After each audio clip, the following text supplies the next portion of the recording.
1971 সালের 24শে November north West orient এয়ারলাইন্সের একটি ফ্লাইট পোর্টল্যান্ড থেকে সিয়াটলের উদ্দেশ্যে রওনা দিল। বিমানে ছিল 36 জন যাত্রী আর 6 জন ক্রু।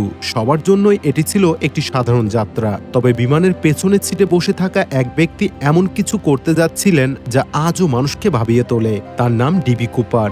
ডিবি কুপার দেখতে একেবারে সাধারণ একজন মানুষ।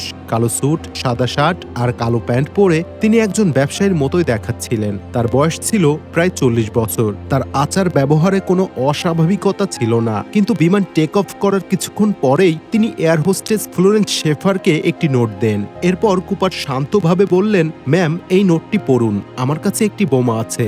নোটে লেখা ছিল তার ব্যাগে একটি বোমা রয়েছে। কুপার দাবি করেন, আমার $2 লক্ষ চাই, 2টি প্যারাশুট আনুন, আর কোনো পুলিশ যেন না আসে। এরপর বিমানটি সিয়াটলে ল্যান্ড করে। কুপার তার দাবি মতো ডলার এবং প্যারাশুট পান। যাত্রীদের নিরাপদে নামিয়ে দেওয়া হয়। এরপর তিনি ক্রুদের বললেন, বিমানটি মেক্সিকোর দিকে নিয়ে চলো। বিমানটি মেক্সিকোর দিকে রওনা দিল। মাঝপথে কুপার পেছনের দরজা খুলে একটি প্যারাশুট নিয়ে লাফ দিলেন। সেই রাতে আকাশ ছিল অন্ধকার আর ঠান্ডা। এরপর তিনি কোথায় গেলেন কেউ জানে না। ঘটনার পরপরই FBI তার খোঁজ শুরু করে, কিন্তু ডিবি কুপারের কোনো চিহ্ন পাওয়া যায়নি। তিনি বেঁচে গিয়েছিলেন নাকি মারা গেছেন এটি আজও রহস্য। বন্ধুরা, ডিবি কুপারের এই ঘটনা আজও মানুষকে ভাবায়। তিনি কি তার পরিকল্পনায় সফল হয়েছিলেন, নাকি এই রহস্য কখনোই জানা যাবে না? আপনার মতামত কি? কমেন্টে জানান। ভিডিওটি ভালো লাগলে শেয়ার করুন।